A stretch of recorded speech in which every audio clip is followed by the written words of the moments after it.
Okay, as I mentioned, we processed all my chickens. And I've got the necks. I boiled them because, well, they're super hard to get all the meat off of. Even sitting here doing it this way. So this is a pile of my chicken necks with most of the meat off. Some of it's still on there. You know, it's just a losing battle here. So, anyhow, here's the pile of meat from the necks. This, you know, most people just throws them away. But this is a dark meat. And so, I boiled it forever and ever and ever. And then I sat here and took it off. Now I'm going to can it. This will be thrown in like some noodles or even for quesadillas or whatever kids or whatever want to eat. So I got my mason jars. These are not hot. The meat's not hot because I had to let it cool before I shucked it out of the thing there. And I'm just kind of doing serving size jars here of it. So fill them up to about an inch or so of head space.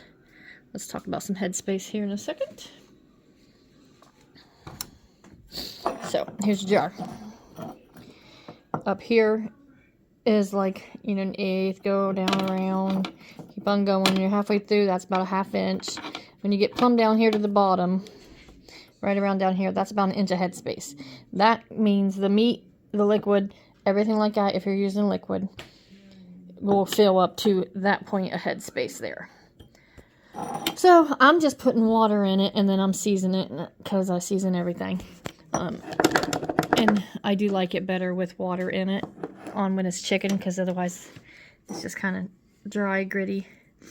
So you can see here, I got this one, this full, making a mess of myself. Put your seasonings in it. I'm just using some garlic powder and some steak seasoning,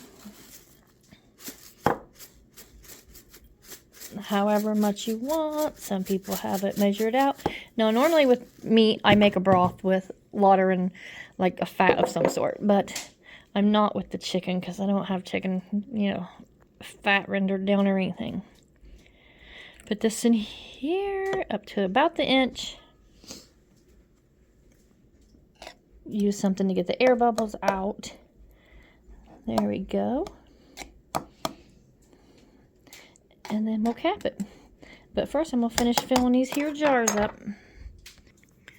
Okay, so you can see all the jars is filled up.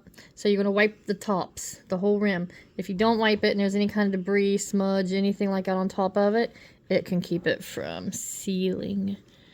But I mean, look at that. I got 2 8-ounce jars and 1 16-ounce jar just out of necks alone. That's meat people throw away. So, anyhow, she's going to wipe all the tops off. And then we're going to put some flats on there. Or lids, whatever you want to call them. These are regular mouth. These are regular mouth jars, regular mouth lids. These go on there. And then we will put bands on top of them.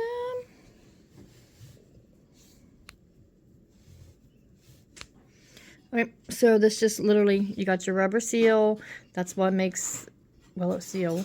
My kid just gave me the weirdest look for saying it that way. Now this here gets heated up and it'll seal to the jar. So, there we go. Bands go on, finger tight just right, is the saying. I always tend to overkill it a little bit, just like Maya is here. And then they will go directly into the canner. Now, because this is not a cold can or a hot pack, the canner does not have to be heated. So I'm gonna go set these into the canner. Okay, so they will go down into the jar or into the can here. I got 2 jars here, regular raw pack, which I done the same exact way except it's raw chicken.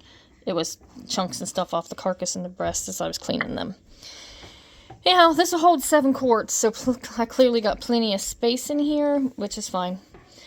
Water level is about to your middle knuckle of your middle finger. Turn it on here and it'll start heating up. And then we'll put the lid on it. And then when the pressure's built, we'll talk about it then. But for now, that goes. And because these are pints, at least pints are in here and smaller, it's a 75-minute pressure can at 10 pounds of pressure for my elevation. So to put the lid on it, you can see this here has an arrow. See the arrow there? And then this lid here has an arrow here. These two arrows have to line up to open and close this here jar, this here canner jar. Okay. Anyhow, so it goes right on. The two arrows are lined up. Can you see them lined up? There you go. Here to there. And then you just lock it into place. There we go. Now it's locked in. Can't come apart, can't come off. Once it gets to pressure, once pressure's built in it, this will pop up and stay up. Meantime, it's down, it ain't doing nothing, pressure ain't built. So we gotta wait for the pressure to build. Once the pressure is built to it, then we put the weighted jiggler on and wait for it to start jiggling. If you have a dial gauge, you'll wait till it to hit 10 pounds. And once it hits the 10 pounds or starts jiggling, that's when you start the timer at 75 minutes. But for now, we're just gonna wait for this here to do its thing.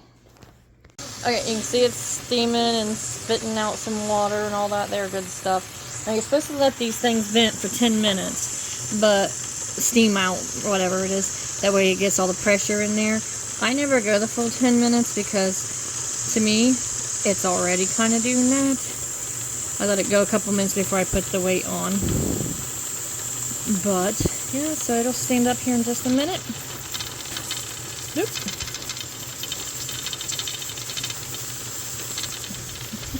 Getting close. You know, it just pops up, and then that's when there's pressure in the pan, and then we'll go from there with it. Okay, so this is my weighted jiggler. You don't have to test these. So this part itself here is 5 pounds. Put this ring on, and that's another 5. It don't actually weigh 10 pounds. It's just the weight for making it do its thing. And it sets, yeah, 10 pounds of pressure to move it. My husband's correcting me back here. Anyhow, it goes, see, right on there. When this starts jiggling, that's when the timer starts, and it'll be 75 minutes. Until then, we just now wait. Okay, so we got the jiggler going. That means there's 10 pounds of pressure in the pan. So set the timer for 75 minutes because it's a pint. If it was quarts, it would be 90 minutes.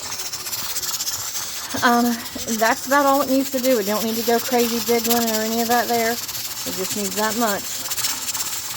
And with the amount of water we put in it, it won't run out or nothing like that because, you know, it's doing a certain pressure building thing inside there. It ain't going to be using no water now. It ain't steaming.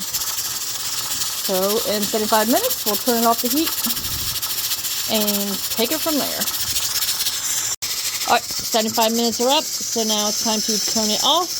And then I remove it from the heat just so it can drop in pressure sooner. If I leave it too long, it takes forever to drop. If I leave it set on there, it takes forever to drop. Here I'm just going to move it across the stove to the non-hot burner. And now once this here drops down, that means the pressure is out of the pan. See how that's already quitting jiggling where I moved it off the heat source there. So once that drops down, the pressure is out of the pan, and then I can open the lid, but not until then. So we'll come back to it when that drops. Depending on how many jars I have in it, it takes up to a half an hour or so. So we're just going to wait for that to drop, pressure to be gone, we'll open them up and get them removed. Okay, so you can see this here thing is dropped. Oh, maybe. There, now you can see it. So take the jiggler off the top. And then we will open the lid. Now, you need to open it away from you. Because if you open it towards you, you will scold the crap out of yourself. When you open it, just like putting it on, line those two arrows up. Now I'll pop it off of here, away from myself. Dude, that doesn't look done. It's done. Okay, anyhow, jar lifter. This is your handle. It's plastic. It spins. It rolls. Don't grip with that part. You hold on to it. You grip with this part, which is kind of roundish shaped. It reaches down in here, wraps around it, picks up, and look how good that looks. Some good looking chicken. Okay, and you can see I got them all sitting out here. Space in between each jar allows for adequate airflow to let them cool. These two jars were were raw packed. You can see they're kind of more grody looking. Still completely cooked, but just ain't as pretty as this one and this one that was pre-cooked, or at least semi-browned. But either way, they're all completely done. So now, leave them be for about 24 hours until you start hearing them ping. And yes, that is a reused lid. It was still in perfectly good shape. We'll see if it seals. If not, I guess we'll have chicken tomorrow too. I got enough chicken to last for a few months, so we'll be okay. Yeah, there it is. Waiting on the pings. When it pings, it's sealed. And we'll store them tomorrow. It was not. That was a perfect job.